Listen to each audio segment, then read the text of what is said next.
Thanks everyone for joining us today. I'm Erin, Dayta's Chief Strategy Officer, and today I'm joined by our campaigns director, ads wizard, and longtime Google wrestler, Jason Wilbeck, who has graciously agreed to answer just a whole barrage of questions about Google Performance Max for us.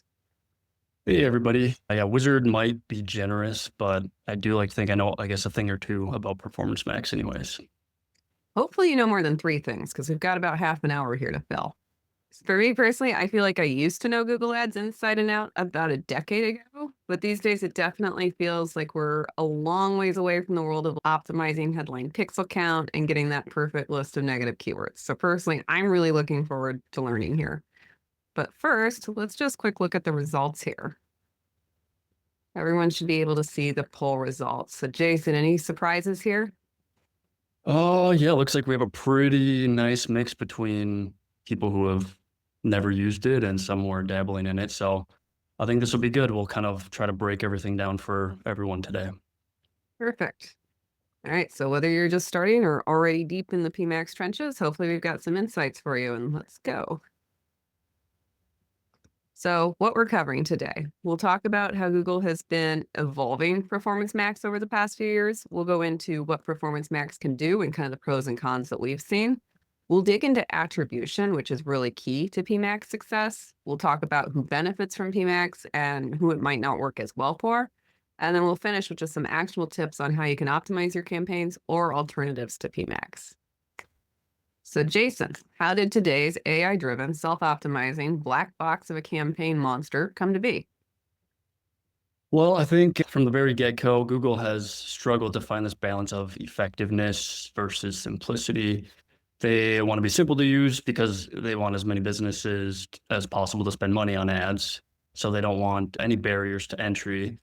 But they also want to seem as effective as possible, of course, because they know businesses are pretty ruthless about cutting ad budgets when they don't see results, especially in today's market. So what you say about barriers to entry. So back in the Stone Age, when I got my Google Ads certification, it was a big chunk of effort. It was hours of studying and it was a big high pressure test. And most of it was actually over how you structure your ads, how you structure your account, how Google wants you to build campaigns in their platform, and things like here's how you choose the right targeting and here's different bidding techniques. And there was almost nothing simple about it.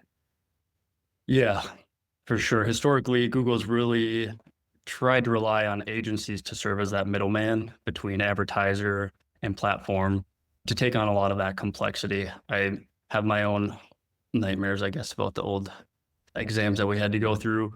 So a lot of my job has been taking a client's customer journey and trying to figure that out and translate it into Google's ad structure. So say we can run this type of display campaign against this type of audience for some high level awareness. We can run search ads against these kind of intense laden keywords to target in-market customers. And then we should stay top of mind by remarketing with this type of messaging format and so on. So yeah, the way you did it was building separate campaigns to manage each piece. Display campaign, YouTube campaign, search campaign, each had their own ad formats and targeting rules and everything. Yeah. And, you can still totally do it that way today, but, basically try to coordinate all that high level against your understanding of the customer journey. But now with Performance Max, why we're all here today, what Google's basically done is say, hey, you give us the raw ingredients, we'll target the right audience with the right messaging at the right place, at the right time, individually. You give us all your headlines, we'll put them in a sequence for you that performs best. You give us your audience, we'll figure out the placements that are going to drive the best results. Okay, so it's taking all of that and basically automating a lot of what we used to have to manually do with structure. So the Google Ads I grew up on was really dependent on a human's ability to navigate all these settings and optimize over time based on historical performance data. Sounds like Google's big goal with Performance Max is to kind of remove that need for know-how. Yeah, I think that is a major goal as we know how that is a potential barrier to entry. The other side of it is optimizing the manual decisions based on a human reviewing reports a week or so later is just slower than having an AI essentially optimize in real time. AI is able to take in many more signals than Google would unveil in its reporting, including a lot of data that they likely couldn't or wouldn't even share with advertisers who are manually optimizing their own campaigns. And ultimately, that's the end goal of advertising. AI is able to take more ad variants, show them simultaneously on endless placements, and just endlessly A/B test until it hits on a combo that really helps it reach its goal. Okay. I feel like your last word there is pretty important, which was goal. So again, my experience with Google Ads was that they were really pushing the ability to optimize your bids for more complex goals than just click-throughs. Like they wanted you to say, hey, optimize my bid strategy for conversions, bid higher on this keyword if you think there's a higher chance that this person will convert based on behavioral signals. And I would frequently find myself on the phone with Google's helpful experts, and they would be pushing me to enable optimize for conversions on a campaign. And I'd be arguing with them saying that makes no sense for this customer. This customer gets half of their sales through phone calls. We're not tracking phone calls. If I optimize for campaigns, I'm not optimizing, or if I optimize for conversions, I'm not effectively optimizing for all conversions. We've got this missing data that means that won't work. Um, I wasn't able to give up that manual control because I needed to tweak campaigns based on just feedback from the customer instead of actual algorithmic control based off incomplete data. Is this kind of missing data means the goal is hard to reach? Is this still an issue with PMax? Yeah, that's actually one of the largest issues we see that can make or break the ability to use Performance Max. But before we dive too far into that hurdle, let's maybe talk about some general pros and cons. You want to save the big con for last. Got it. Exactly.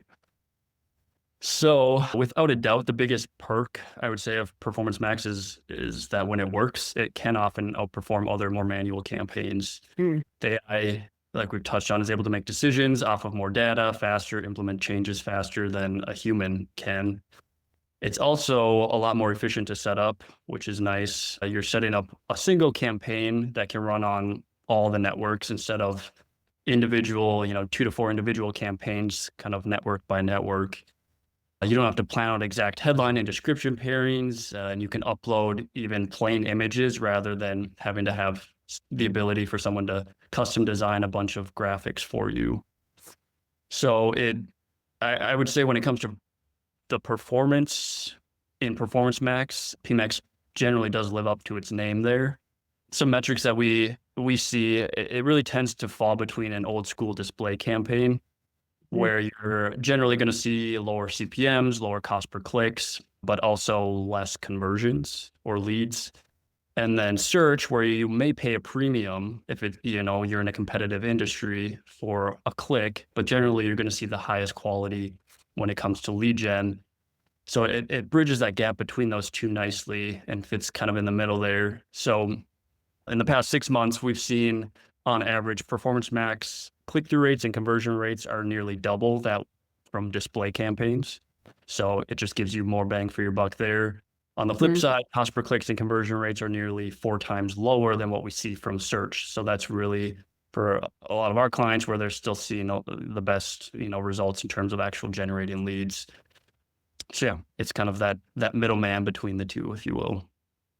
So is that lower conversion rate compared to search, is that due to search being really targeted at like high intent prospects who are ready to buy versus PMax is kind of targeting this fuller buyer's journey of people who may be very early and not at all ready to convert? Yeah, essentially, yes. So PMax runs on all the networks and has more of an ability to focus on the whole buyer's journey, where search is really about identifying those high intent keywords and targeting people who are ready to act. They're searching right then and there, looking for a solution to something. Yeah. And Google's actually referred to search and Performance Max as the power pairing. And for most instances, I would agree with that. Running the two together tends to work really well. And finally, along with that, Performance Max opens up some new capabilities in regards to audience targeting. So while you can still utilize segments like demographics, in-market interests, similar to what you can do on display, context now plays a much bigger role, as we tend to see with anything AI. PMax uses what's called search signals. It allows you to upload words or specific phrases people would use when looking for your product or service. So not just a specific keyword, but it could be a little bit more general than that. And then Google's algorithm will then identify people from those signals who are most likely to convert. So overall, I'd say, there is a lot to love about Performance Max when it works well, but we'll get more into that. All right. Now embrace your pessimistic side, Jason. Where does PMax not do well? Where do we still really need the humans? Pessimism, where I shine best. I'd say there's a few main faults. If you're not set up to measure meaningful conversions, then Performance Max is probably not going to be better for you than running a single network campaign like display. For example, let's say your main conversion event on Google is set up as a general form fill on your website. You're running a max conversions bid strategy. What the algorithm is going to do is try to generate as many form fills as possible. And what can happen there is that AI can accidentally start to optimize for spam form entries as it thinks any form fill means success. It can't measure Mm, quality versus not quality. Similarly, Performance Max doesn't have human discretion when it comes to the placements that it's actually running on. So this has always been a balancing act for Google. Obviously, selling more placements equals more money for them, but mhm. not all placements are created equal.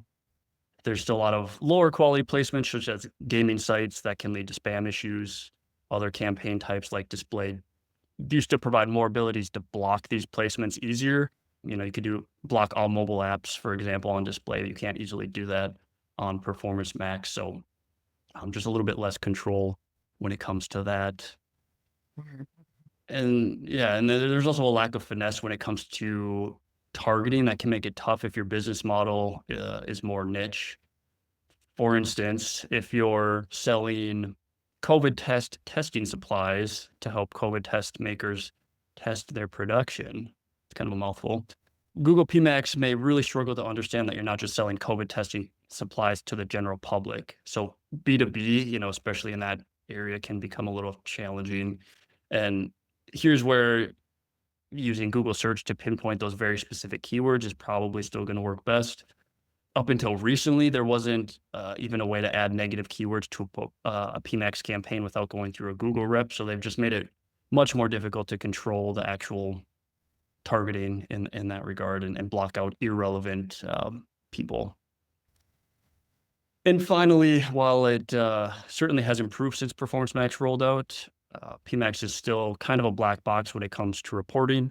I know my Mm, team will especially agree with this, just the frustrations there. Google does not natively provide the level of insights that you get with other campaign types.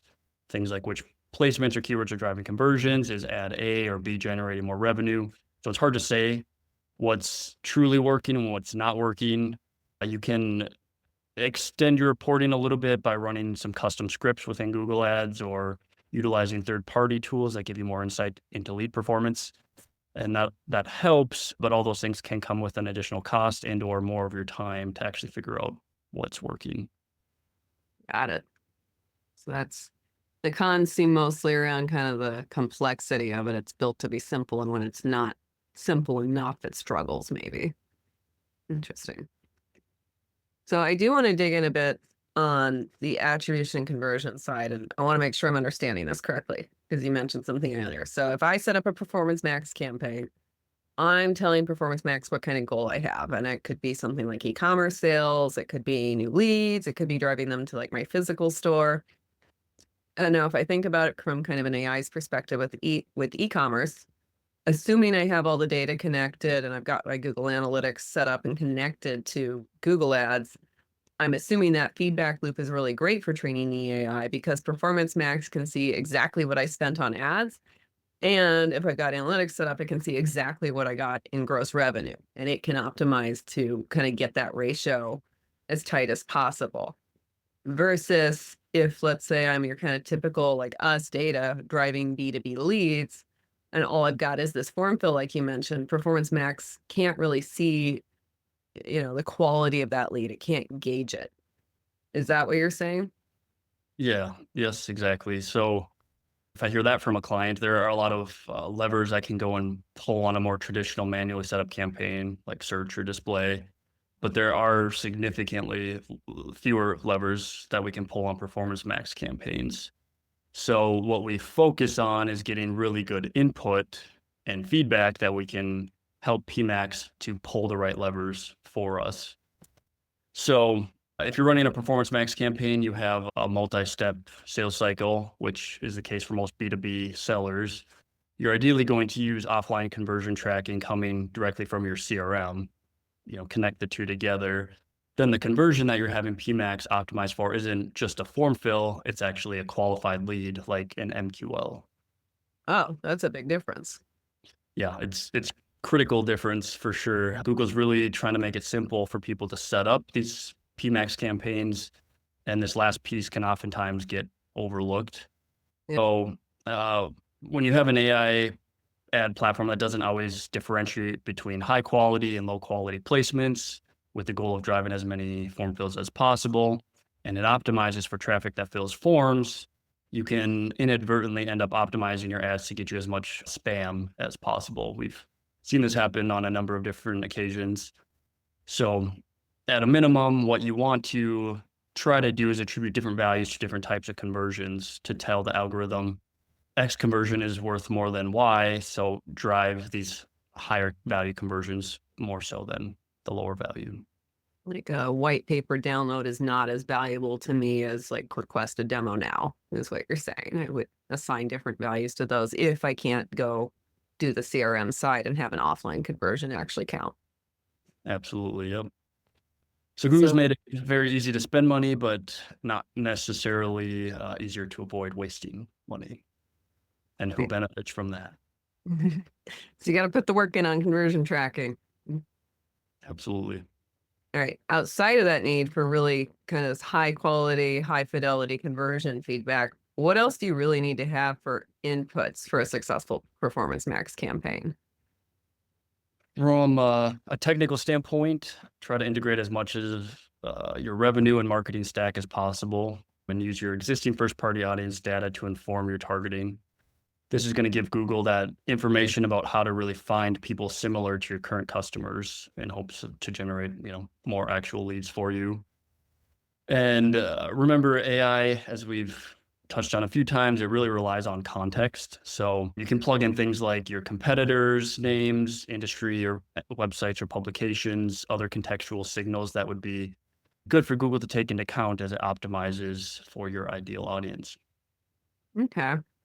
But on the flip side of that, we're not marketing to an AI. We're marketing to humans still for the foreseeable future. So I assume that your creative also needs to be high quality here.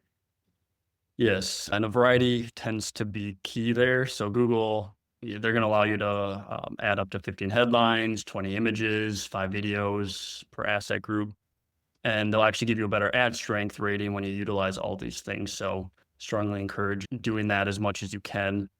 My wife and I, we found our son's name from a contestant on the show MasterChef. Hopefully some of you have seen it, but I like to think about it like this. The more ingredients you give to MasterChef Google, the more masterful or optimized the campaign dish will be. So take that with a grain of salt. But also don't forget the landing page experience, really important both from a brand perspective, but also from a user experience perspective.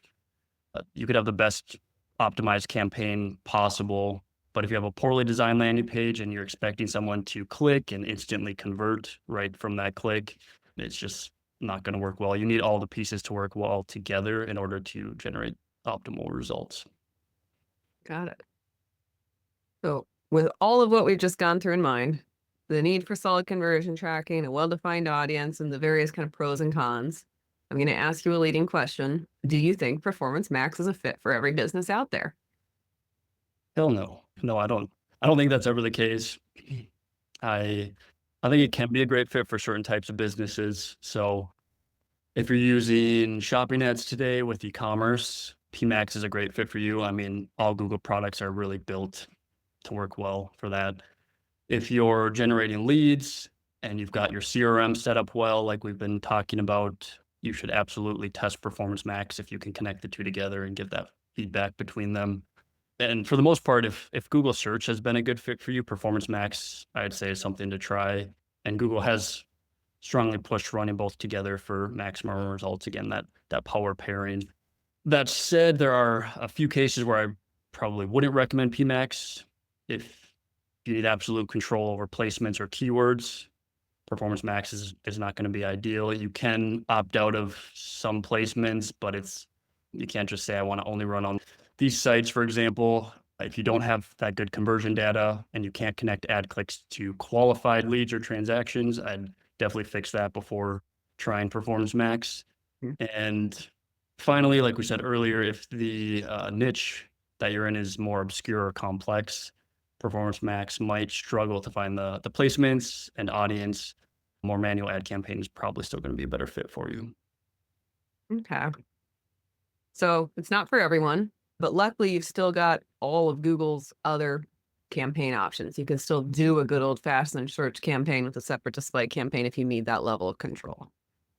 Yep. And you have smart shopping if you're e-commerce who wants to focus their budget on just shopping placements. Similarly, you can still run YouTube campaigns separately. And it's not just Google. I'd recommend looking outside of there as well. So we see solid results on Microsoft. Their search tends to have much lower cost per clicks than Google, less competitive. So your advertising dollars could go further, which might generate, more leads for you, something to test out. And they've recently rolled out their own version of Performance Max as well. While it works similarly, Microsoft's PMax campaigns can also tap into unique placements like Outlook and the Microsoft Audience Network, which might give you just different opportunities to reach your audience outside of just Google's networks. And if for anyone not aware, Microsoft purchased LinkedIn years back, and I just read they're in the process of rolling out the ability to actually access LinkedIn's targeting through their Performance Max product as well, which is pretty cool. I mean, if you're in the B2B space, definitely valuable. Finally. Yeah. So in the end, though, what you've told me in the past is Performance Max is kind of Google's baby, and they like people who like their baby. Basically, I'd say if you can try it, go for it, at least test it versus your other campaigns. You can start with smaller budgets, whether it's $500,000 a month. Google's really continued to push PMax campaigns strongly since they rolled out, and they're only going to continue to evolve them and improve. So definitely worth a shot. All right. Well, we're just about at time here, so let's kind of wrap this up today. So we've covered how PMax works compared to Google's more traditional campaign structure or original campaign structure. We've talked a lot about kind of the inputs that you need to effectively train this advertising AI. We've talked a little bit about the need to monitor performance and really guide AI, as well as some of the challenges inherent in that. We just went through how not every business might be the perfect fit for PMax, and we kind of need to understand all the options out there. And then at the end of the day, I think the thing that comes through for me is that having a human set strategy and human oversight of your campaigns is still critical for their success. You can't exactly watch, telling Google to just optimize your ad spend and tell you when it needs more money is a little like asking the cat to watch the canary. Absolutely. Yeah. And that last bullet is maybe a little self-serving, but true. So far, platform advances they're always a mixed bag. They save you time on some nitpicky details, but they don't make those details irrelevant by any means. All right. Well, thank you so much, Jason, and we'll move into Q&A now. Thank you. Jason, since we're not getting out, we got a question. I was going to ask something. All right. From Seth. Thank you, Seth. We talked a lot about tracking quality conversions. This one is critical for us as one of those companies that fits your analogy of selling COVID testing equipment versus consumer COVID tests.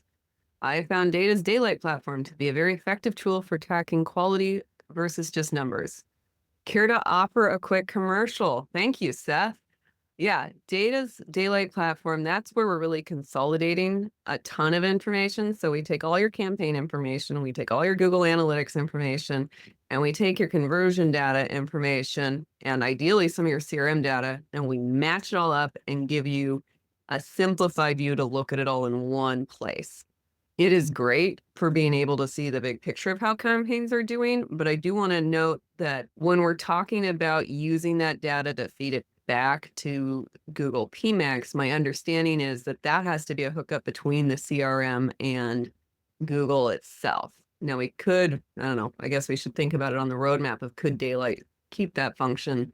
But I want to call out that both HubSpot and Salesforce, I believe, have kind of this built-in integration to let you send qualified lead data back to Google. Is that correct, Jason? Yeah, I would say so. Yeah. So I think Daylight is great for that overall view of all campaigns. If you're talking specifically feeding information back to the AI, you'd want to look at your CRM connection, and that's something we've been doing a lot of work on recently in tandem with setting our customers up to have all that data flow into Daylight, because often there's some impediments there. But thank you, Seth, for the prompt to offer commercial. And then Ann Kennedy, great to see you, Ann. Does PMax work under the Google grant for nonprofits? And if you tend to be the set it and forget it type of person, it sounds like PMax isn't the right choice. Jason, I'll have you take that one. So yeah, the nonprofits program, the ad grants is only eligible for search. So Performance Max would not be eligible, from my understanding. That would have to be something. Generally, when we've worked within those, we've tried to set up, all the search campaigns under the nonprofit account, and then had a separate account for more display display Performance Max, those types of campaigns. I like the asking for a friend in there. All right. Definitely, and to answer that second part, yeah, you definitely want to keep an eye on PMax pretty closely, otherwise it can get away from you. Yeah. The robots are not ready to rule the earth yet. No, we're still safe for a bit at least. All right. Thank you, everyone. Thanks so much for joining, and we hope everyone has a great rest of their day. And a big thank you to Jason as well for joining us today.